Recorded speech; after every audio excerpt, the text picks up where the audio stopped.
No.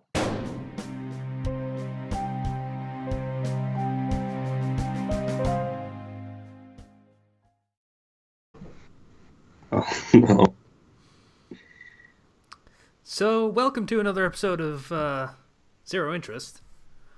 Zero just experienced the first It Got Worse moment. Oh, no. So, this time, we're doing Season 2, Episode 11, No Breaks. I feel like I have to point this out at the top of the episode because I'm the trivia guy, and, considering where Zero's at right now, it's going to be a little, off, tonally speaking, but the reference this episode title is making is to at the time, one of the memes of Achievement Hunter, which was, "The fuck train has no brakes." Oh. Which makes me glad that I apparently at some point unilaterally decided that swearing was okay on this show, even though it's, reviewing a somewhat kid show. So, feel free to take it away, Zero. So, before I get into the oh no, oh no, oh no, oh no, oh no, so Torchwood is, we open on Torchwood basically just bullying RWBY who doesn't have a weapon, because he can do that. Wow, you are much more manageable without that oversized gardening tool of yours. Oh, man. Perry, I really did need this. It makes him feel so good and strong and big and powerful to push around a 15-year-old girl. So, That has been stomping on his plans every step of the way, but yes. Details, context. We don't need them. It's a little bit on the side of, hey, don't hit girls because they're weak and defenseless. I'm not. I know. I was putting it in a way that'd be funny. No, but seriously. Zero's trying to cope. I love it. It's great. So they go and the Team RWBY and Professor Oobleck show up, and so Torchwood is like, "Okay, start the train. We're going." And Oobleck's like, "Train? They can't start any train. All the tunnels are sealed." And then they start the train, and they proceed to start booking it. So Team RWBY's like, "Okay, we're going after that train." And they proceed to do. You're rushing the synopsisizing, but I can understand why. And they proceed to do so, and a guy shows up, and Torchwick's like, "Oh yeah, they're on the train." And Torchwick's like, "Well, use the stuff on the train to get them off the train." I'm surrounded by animals. And turns to the fauna beside him. He's like, "No, not you, though." They made it on the train! Then grab some cargo and get them off the train! Man, animals, every one of them. Not you, though. You're great. You're okay. You're one of the good ones. Yeah. And then also, I'm pretty sure. I think I noticed that the one driving the train had tusks. I think. Yeah. Yeah. Tusks. Hadn't seen that anywhere else. So. Yeah, that's an interesting feature. Yeah. One and trait so faunus. So. That's what they get on the train and they're running up, and there's a bomb on the train. I'm like, well, okay, let's run to the next one and detach this car. So they run to the next one, but it detaches on its own. I'm like, wait, what? I don't understand why. Well, whatever. The car there's a bomb on this, and it explodes. And on the Caboose, yeah. Okay.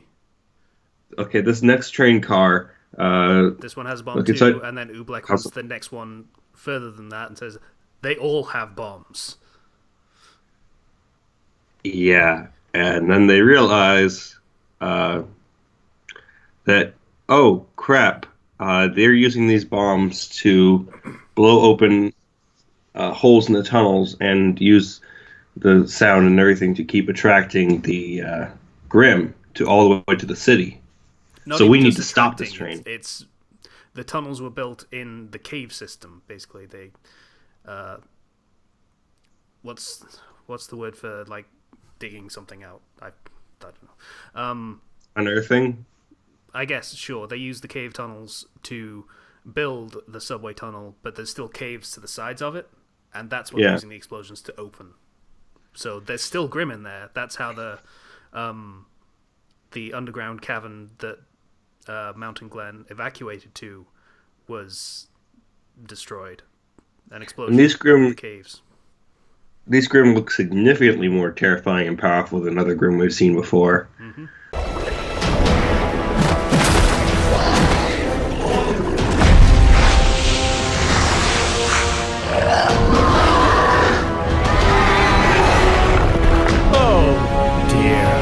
And there's lots of them. Yeah, they have the typical... The older ones that you see tend to, 1, be bigger, 2, usually have more armor plating, which is the white bits, and are often a lot spikier. So that's how it tends to end up for some reason. So, yeah, it's not good. We have lots of old Grim that have been left undisturbed for such a long time, and now they're all coming out. And they're all headed towards the city. So immediately they burst into action. We gotta stop this train. And freaking a mech, the guys start getting in the mechs.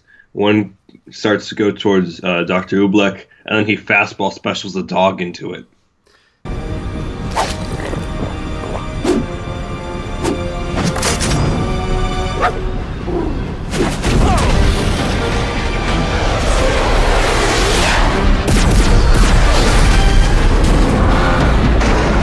Like baseball bat and baseball, and the dog is set on fire and doing a sonic spin. That is on fire. He has been drinking something that is very flammable. He has been drinking gasoline, basically. Possibly rocket fuel. I mean, that explains a lot. Kind of. Realistically speaking, I don't think rocket fuel does that. I think it just kills you. But, yeah. You know, tonally, or for alcohol. Cartoon, it makes sense. Or he's been drinking alcohol, which is also flammable. It is, but he wouldn't be as coherent as he is. Yeah, so I don't know exactly. But he's drinking something flammable. Oil, maybe. Ew. Yeah. Good old oil. That dude would stink. And after that, it's like, okay, we'll keep on going. And they all separate into two groups. You have the Blake and Weiss and Yang team going through the train, and you have Ublek, and then you have Ublek and RWBY on top of the train. Yeah, just going across the top. So they run in there, and Yang meets her old nemesis. She saw her once and stole the kill from her, I guess. And that's apparently all Yang needs to have a lifelong adversary. Cool umbrella girl with the brown and pink hair. And I love her fighting style because I have an umbrella and I'm just going to mess with you and block everything and be totally cocky while I do it.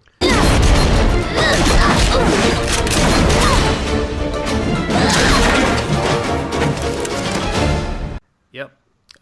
I think I mentioned early on when we were talking about the strength of Team RWBY and which one's the strongest, I said Yang was probably on top. Because there's only two real methods to beat her. One is to hit her hard enough to just take her out in one shot.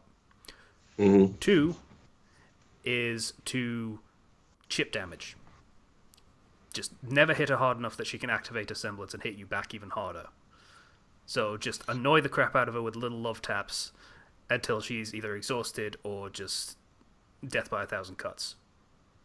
Yeah. This is the second method. And it works out surprisingly well. That umbrella is really strong. It can block shotgun blasts. I don't know why, but it can. Well, aura. Yeah, I keep forgetting aura's a thing. Aura, made of metal, possibly reinforced in ways that we aren't capable of because dust is a thing. So while that fight's going on, Weiss and Blake run forward, and Weiss meets Guy with chainsaw sword, who she proceeds to fight. He was in a previous episode. He was the White Fang lieutenant from the rally who talked in a very bizarre, almost Russian accent, but didn't quite pull it off properly. Yeah. So she's like, okay, Blake, you go on ahead. I can handle this. And Blake goes on a little bit further, and she meets with Torchwick. And Torchwick is like, hey, I know who you really are. We could work together. Why are we fighting? I saw you at the rally. We're on the same side, and you know it. Just like, you're Faunus, and like, I'm working with the White Fang. It could work out, and, Blake's beating the crap out of him with the fact that she now has elemental clones. Which I think is due to the dust that Weiss gave her in this episode. Yep. Which is actually kind of really much. It's much more amazing than regular like shadow clones. Because if you have clones that like you leave behind that are like bombs, that's significantly more useful in battle. Like she leaves a fire clone behind, it explodes. What? You do realize I'm writing a Naruto RWBY crossover, right? Yeah. That's the thing I'm doing. Oh, that's good. Incidentally, I did use the exploding clones thing there as well. Just line the clothing with dust and just, shadow clones replicate everything, so he has basically unlimited dust, but he could just have a clone run up and explode. Yeah. Similar sort of idea. Yeah, that's actually... if it was Naruto specifically, like, that's a very terrifying ability to have. Because he can create hundreds of those. I don't think it's quite... I think I'd limited it to, 100 would be the absolute upper limit, even if it was that. So... But 100 bombs running at you would kind of be, It would, but, in order to do that, he has to actually wear the clothes himself with the exploding dust in them, which is a bit of a tactical misstep most of the time. Because, Yeah. That would explode with him inside it. Yeah. Yeah, that's not great. So she has... So basically, Blake beats the crap out of Torchwick because he's not exactly the strongest guy in the show. And she has him at sword point. We cut back to, I believe it's Weiss we cut back to first. And then Weiss is fighting her thing, and she loses. Come here, princess.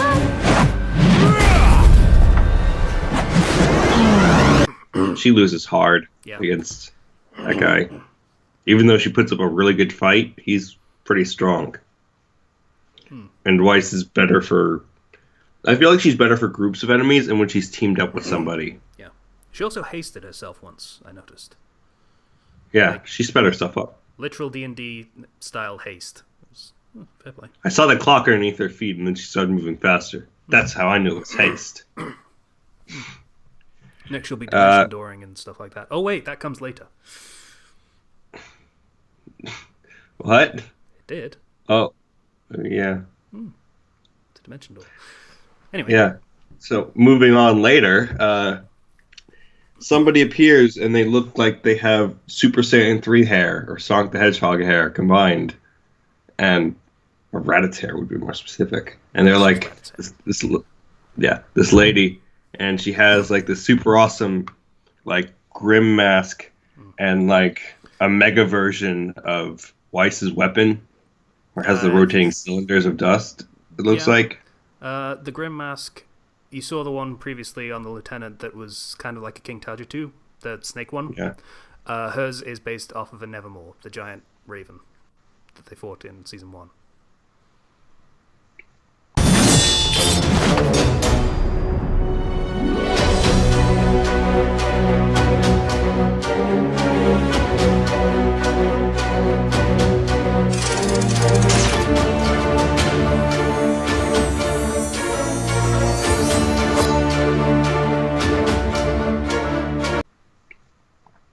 Trivia! Hi. And so she defeats the girl who had basically been Yang at this point. Defeats is not the word. Yeah, she defeats her by making her run away. Yeah. There you go. Girl sees her and pisses her pants and leaves, basically. And I have some ideas as to who this person might be. Because of the timing with which she shows up to save Yang, and the fact that she's wearing a lot of red and her hair is black. Go ahead and say your guess. I'll tell you if it's right or wrong, because you find out in the next episode anyway. Like, is she Ruby's mom? Is that a thing? Okay. Well, there goes that guess. But, like, she really comes out of nowhere. She does. To save Yang and then disappear. Mm-hmm. Like, she teleports away, and there needs to be... I don't understand why. If they're family or something, or, like... I don't know. Anyway, so that happens, and Yang is saved, if confused and barely conscious. Then we cut back to Blake in the front car, and Roman's doing the taunting thing. Hey, we could work together, it's all great and stuff. And then Weiss gets booted through into the front car with her. And says, hey, now you have to make a choice, because he feels like he just got the upper hand. And Blake kicks him in the face, knocking him out, and goes to save Weiss.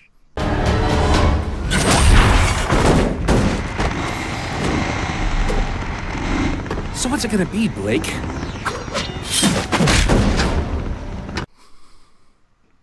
There you go. There's your choice. It was a good kick, too. Meanwhile, it was actually really good. Yeah. It's like a soccer kick. It was great. Meanwhile, Dr. Oobleck and Ruby are fighting on top of the train, and Oobleck is crazy. He's actually pretty good. He's pretty strong. He's able to take down one whole mech all by himself. He is a huntsman. No problem. Yeah. And, it's like, yeah, I'm a huntsman. I can fight. Let's do this. And so so he goes off and, after fighting a little bit with Ruby to go take care of the other mechs. And then Ruby, as in the whole team, is on front of the train. And they're like, oh no. We're going towards the door. Oh no! And then Weiss does an I Am Groot style protection, but with ice around them. Basically, yeah, you're not wrong. And they run to the door, and the train kind of goes through and ends up on the surface.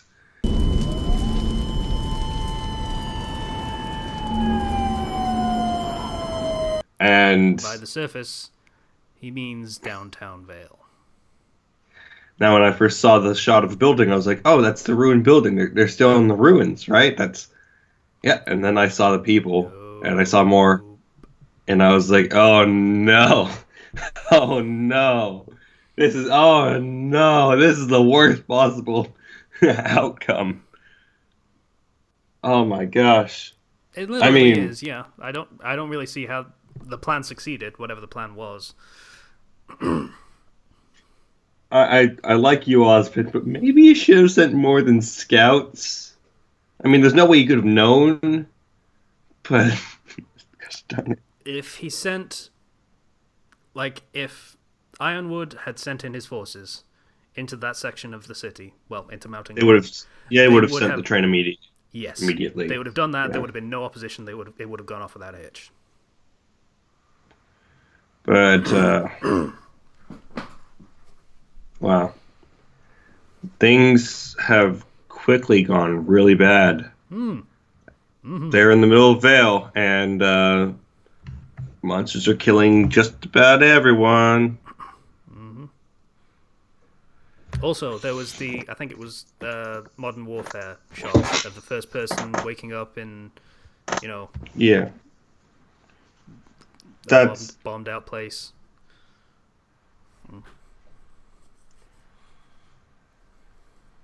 And they could really stare in horror as they were like, we failed. So, Vale's going to become a war zone. Basically. Thoughts? We basically just finished the synopsis really quickly because you kind of rushed through it a little bit. But oh well. Yeah. We've had like 40-minute episodes. I think we're okay having a short one. Yeah, I rushed through it because I wanted to get to the end, because I wanted to say this is... When I said it was going to, like, I could tell it was going to get serious, I didn't think it would turn out like this so quickly. Mm-hmm. It's basically a Wolmaria kind of situation right now. Yeah, oh my gosh, and there's no real Aaron to save them. And plug up that hole with a giant rock. I mean, maybe. Okay, I guess there is then, maybe. I mean, they have dust. They can fight back. It's not like they're completely helpless, but there's going to be a lot of people who die. It's a single incursion point. It is not the most difficult thing in the world for trained huntsmen to close it again. But in the meantime, it's not a great situation. Not at all. And I guess this is going to be... This feels like a turning point for the series. Because... kind of. This is going to weigh heavily on all of their minds. I imagine, for quite some time. And... Because like they couldn't stop it, and then it opened up, and now they're watching people get attacked by Grimm in front of their eyes. So I can't imagine that this is going to be resolved, and everything can go back to happy high school hijinks. You know? Like, there's going to be consequences. Okay. And other minor quibbles. I pointed this out when it happened. Pointless Wilhelm Scream. Bothered the crap out of me. I love Wilhelm Screams because I'm they're fine so with Wilhelm dumb. Screams when they're just, yeah, okay, Wilhelm Scream. One of them screams like the Wilhelm Scream, and that's it. This one was just poorly done because it was like, hey, Wilhelm Scream, but also it has another scream underneath it from the same guy.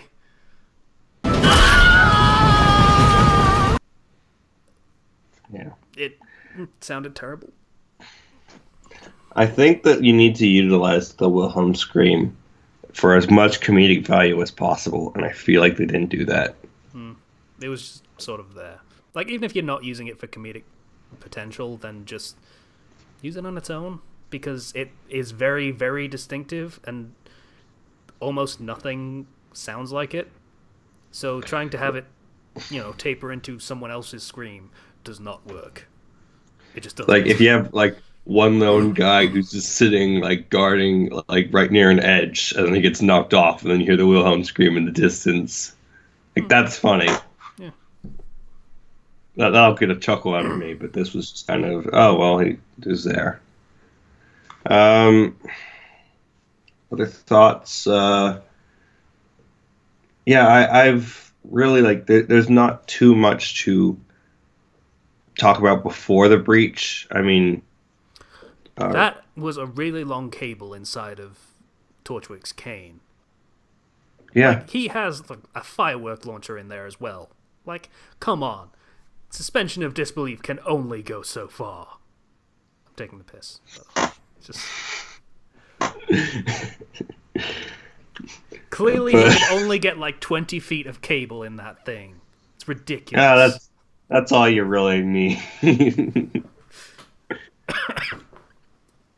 But it was nice to see Dr. Oobleck kick some butt. The fastball special with the dog was just kind of weird and didn't really... Well, like I say, the director really likes the dog.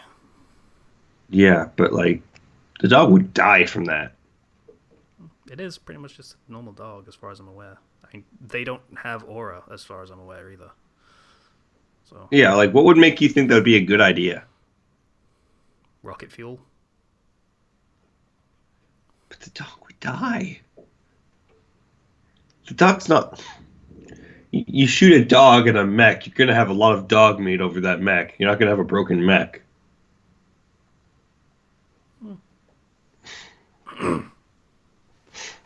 But like you told me that at the end of this season is when Montium passes away. Mm-hmm.